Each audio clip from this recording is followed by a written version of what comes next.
Hello குழந்தைகளா, இன்னைக்கு நாம அறுசுவை அறிவோம் அப்படிங்கிற தலைப்பின் கீழ் வரக்கூடிய பாடலை தான் பார்க்க போறோம்.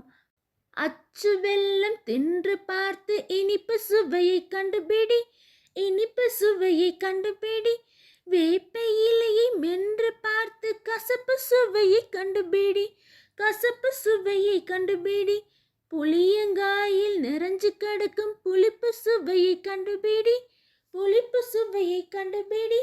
மிளகாயை கடிச்சு பார்த்து கார சுவையை கண்டுபிடி, கார சுவையை கண்டுபிடி. உப்பை தொட்டு நாவில் வைத்து உவர்ப்பு சுவையை கண்டுபிடி, உவர்ப்பு சுவையை கண்டுபிடி. வாழைப்பூவை மென்று நீயும் துவர்ப்பு சுவையை கண்டுபிடி, துவர்ப்பு சுவையை கண்டுபிடி. அவ்வளவுதான் குழந்தைகளா. இந்த பாடலை நீங்க மறுபடி படித்து மனப்பாடம் பண்ணி